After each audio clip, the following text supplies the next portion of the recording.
I'm reading some of my research work and some prose, some creative nonfiction slash autoethnography to illustrate some points about Black quantum futurism and Black aesthetic philosophy.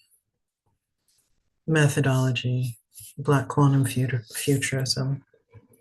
Black quantum futurism is an avant-garde artistic and cultural movement that intersects with Black aesthetic philosophy by incorporating African diasporic traditions, speculative fiction, quantum physics, and Afrofuturism. Founded by Kameyawe, Moor mother, and Rasheedah Phillips, Black quantum futurism articulates cyclical, recursive, and nonlinear temporalities rooted in African diasporic experience. Black quantum futurism explores how alternative temporalities and spatialities potentially challenge linear narratives and dominant conceptions of time and space, emphasizing the cyclical and nonlinear experiences rooted in Black cultural practices. This framework serves as a means of resistance against oppressive structures and offers new ways of envisioning the future, particularly for Black communities. Black aesthetic philosophy aligns with Black quantum futurism's focus on celebrating and interrogating Black experiences, identities, and perspectives. Black quantum futurism embodies these principles by using art and cultural expressions as tools for social change, challenging racial stereotypes, and addressing social injustices through creative means. Black quantum futurism's integration of speculative and quantum thinking with Black cultural traditions is a synthesis which not only preserves cultural heritage, but also reimagines it within futuristic contexts, offering a radical vision of liberation and empowerment.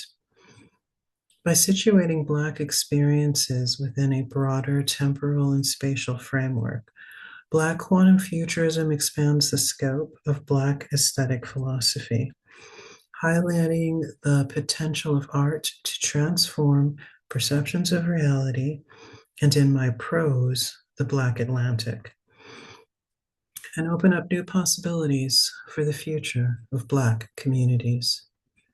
Note, this autoethnography is presented in several voices, that of the historical figure Olaudah Equiano, or Gustavo the Slave, the narrator as researcher quoting texts from references, the narrator reading autoethnographical prose, the narrator speaking to three different characters referred to as you. As per usual, I begin in medias res. Birth. It was a hot night at the end of August. We had gone to the hill by the airport earlier. We lay on our backs, surrounded by the noise pollution on trembling earth created by the airplane traffic. I felt out of sorts that night. I would rather have been alone, but we got there because I was learning to drive a manual transmission, a stick shift. We came home. I ate. I threw up. The midwife arrived. At the moment when you arrived in this world, I was sprawled out on the wooden floor. It was not a ship in the Black Atlantic, yet somehow, looking back, I became a newer type of captive at that moment. Your father was in the corner freaking out. Home births, or birth in general, was beyond his capacity to witness. I opted to ignore him despite his muttering needs for attention. Zoe's mom was there. She held me in her arms as your head began to emerge into the triangle formed by my feet. A perfect little curl emerging from my womb. It was your hair. It must be a girl, the midwife said. After your body emerged, I wondered at the thought that a boy could not be born with hair. I wondered at the thought that a baby is a baby is a baby, a child is a child. Boy and girl are their words, not mine. You were a baby, not a gender. Later, you would be a child. Before she was Persephone, she was Core, a child. The land moved like shells walking. As far as the eye could see, the sky was upside down, and empty shells replaced the long grasses of the tundra. One day, when we had a smooth sea and moderate wind, two of my wearied countrymen, who were chained together, I was near them at the time, preferred death to such a life of misery. Somehow made through the nettings and jumped into the sea. Immediately, another quite dejected fellow, who, on account of his illness, was suffered to be out of chains, also followed their example. And I believe many more would very soon have done the same if they had not been prevented by the ship's crew, who were instantly alarmed. Olaudah Equiano. A bird flew into the seashells, scattering them like dust as it broke through, forming a heart-shaped cloud above him. The shell swallowed his shadow almost immediately, making me doubt what I had seen. A man falling from the sky above? It was not sky, it was the stern of the ship. The shells were the black Atlantic, waves folding over his watery grave. I turned my head back to the scene before me. On the black Atlantic, our ancestors watched as others threw themselves, their loved ones, their babies, into the ocean. Those that survived the journey thanked the spirits for their very lives and to see the sun again. As they saw the upside down sky fall flat and still, they began the arduous journey to adorn themselves. The faint echo of a scream was in the air. We lay one atop the other in rows like fish drying in brine and sprinkled with salt suspended by cloth. We lay head to foot by the hundreds. Where my eyes had reached above me to shine back at the stars at night, I now saw darkness. I closed my eyes to see the night sky over my homeland as the sounds of women screaming and the stench of human chattel enveloped me.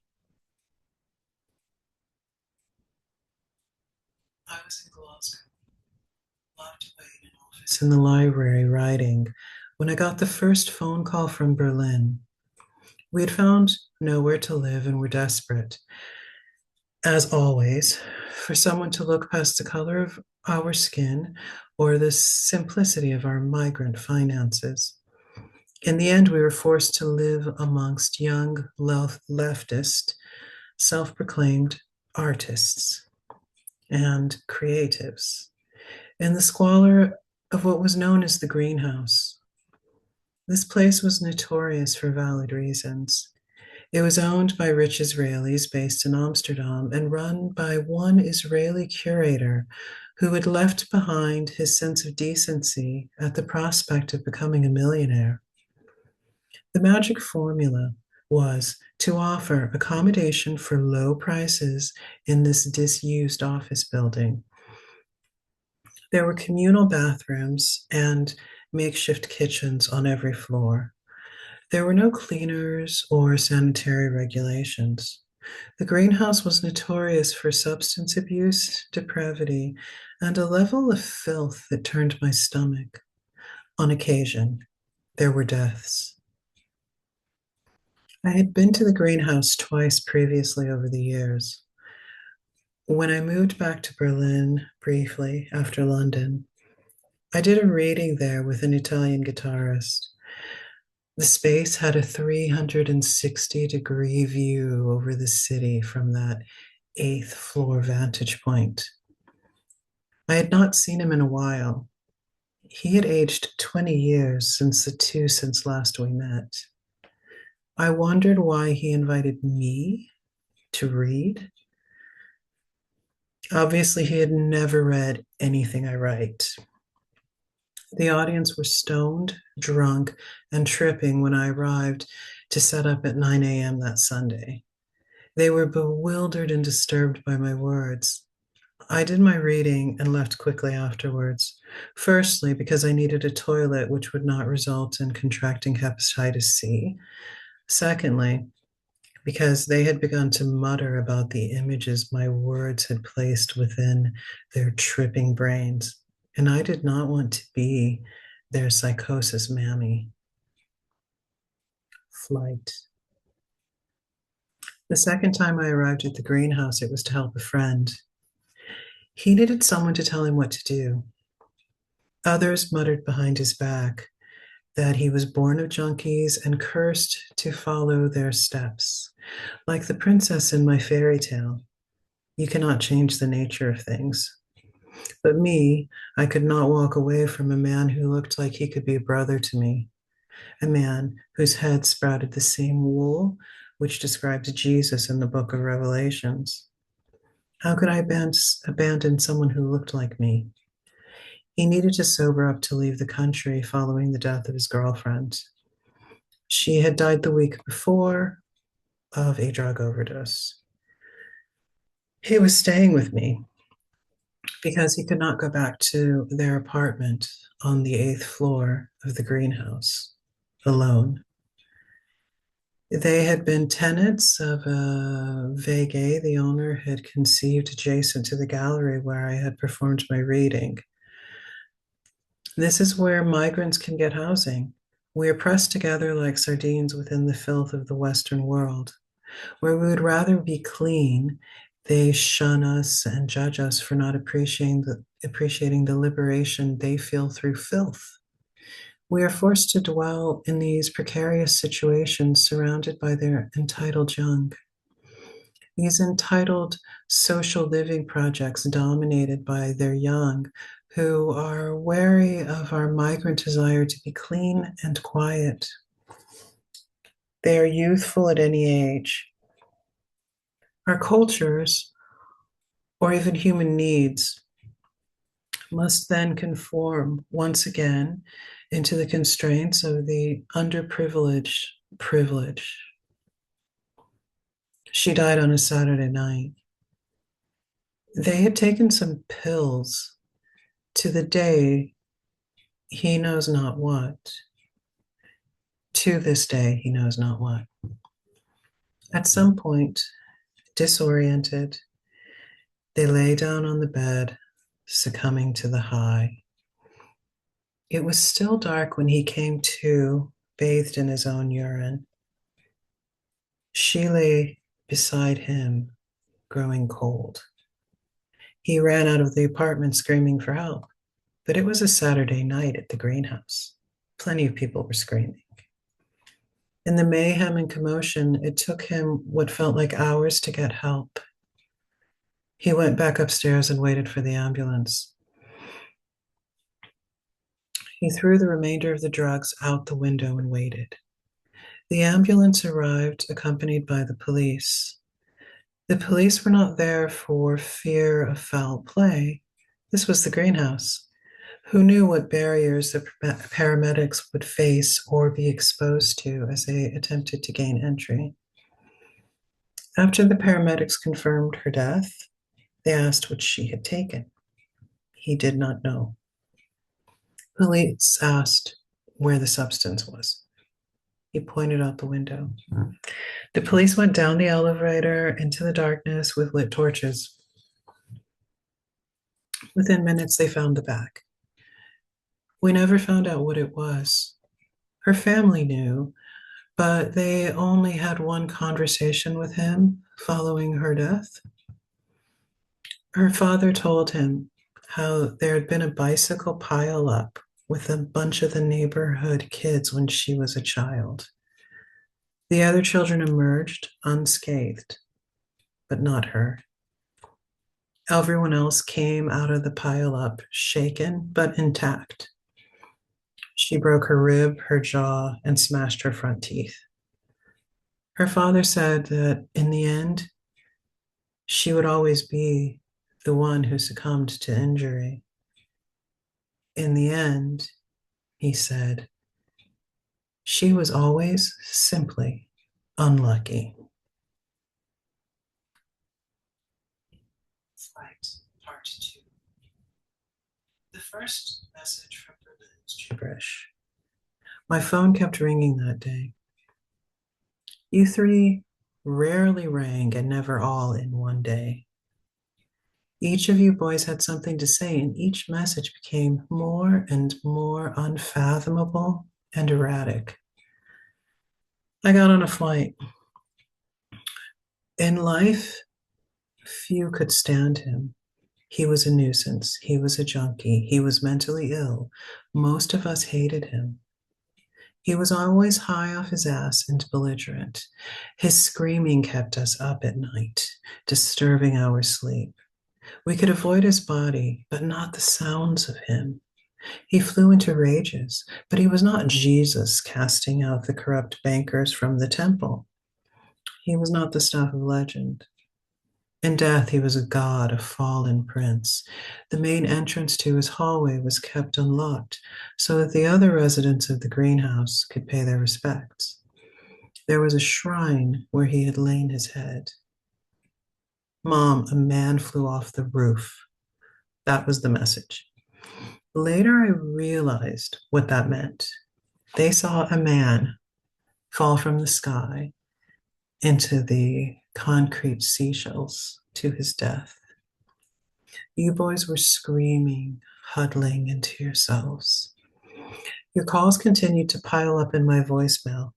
None of your words made any sense. I arrived in Berlin 7 hours after the last call and hearing the messages. On the train to the greenhouse, you told me about how Icarus fell from the sky and the last days of his terrorizing you. You spoke of the madness that reigned and the apathy which preceded his death. You had been upstairs in the cafe reading and writing and playing chess. He walked to the edge and jumped. There was a woman down below who was screaming and shouting hysterically next to where his lifeless body lay. She screamed and screamed until the ambulance took her away sometime later. You had never seen anything like it. I hope that you never will again. I have seen it before. As per our arrangement with our landlord at the greenhouse, we had a locked bathroom to which only we held the keys. When we arrived upstairs, the musicians next door to our room were quiet. This was a first. I unpacked the razors, the bleach, and some aluminum foil. We decided what we would do with our hair. We decided based on what we could do with our hair in this environment. We had several aesthetic cultures between us. For your cousin, bleach was not his usual thing, but I wanted to bless him, to mark him with air to keep his body afloat if it were to come crashing down towards the ground. In the background, we watched as Aang, the Avatar, the Last Airbender, soared through the abandoned temple. Walls fell around him as they did us here. Aang's surroundings were crumbling with neglect, as ours were too. Aang had an arrow tattooed on the top of his head. I cut an arrow out of a paper plate and fixed it to your widow's peak. We didn't have application brushes, so I used a spoon and the leftover sticks from our ice cream. As we ventured closer and closer to the doomed greenhouse, the magnitude of the calls and stuttered fragments uttered on the S-bond sank in. I stepped into the imbus and filled a bag with candy and ice cream and fizzy beverages as I listened. I washed off the wooden popsicle sticks after we ate them all and used one to apply the bleach within the boundaries of the paper plate arrow. I stepped back to view my work. I handed you the mirror and you nodded approvingly. The room was steadily filling with the fumes of bleach and peroxide.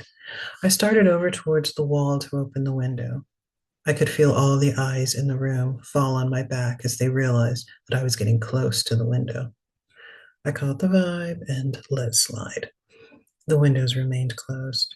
Instead, I grabbed a towel and was serenaded by audible exhales escaping the mouths of the three boys. I poured water in the aromatherapy diffuser and put several drops of my favorite blend in. It consisted of 20 drops clove oil, 18 drops lemon oil, 10 drops cinnamon bark oil, 8 drops eucalyptus oil, 5 drops rosemary oil, and 5 drops of frankincense oil. The room became a combination of ancient Egyptian tomb raider protective balm and black barbershop. I moved on to your youngest cousin's head next. He, like you, rarely partook in our ornamental forays into bleach and dyes. He too is a freak. Like all freaks, he has the power and range to choose the image he portrays to the world. He is his own work of art and act of aesthetic fiction. He was bent forward. His arms were bent between his knees. His palms were pressed tightly against the sides of his head. I moved closer to him, slowly, so as not to startle him. I placed my palms over his hands to stop their shaking. They were cold beneath my touch. I dug my palms deeper into his to apply more pressure to his ears. Squatting down onto a 5-gallon paint bucket, I wrapped my knees tightly around his to absorb his rocking. I do not know how much time had passed, but eventually he spoke. Ma, would you bleach my hair? I want to be blonde. How blonde? I replied. Platinum blonde. Finally, it was your brother's turn. He and I are old hands at this. It began with the two of us on that wooden floor. It would end with the two of us on that ship, the slave ship. He would have been the child in my arms as I threw this future, this Afrofuture, into the Black Atlantic along with me. Thanks for listening to this draft of Icarus in Reverse. I still have some editing to do to the piece. And just reading it aloud just now, I saw a few mistakes, a few things missing. So please come back. I think I'll do some editing and do a reading of it tomorrow, see how that goes. Thank you for listening. My name is Chandra, and I'm recording every single day. Thanks. Bye.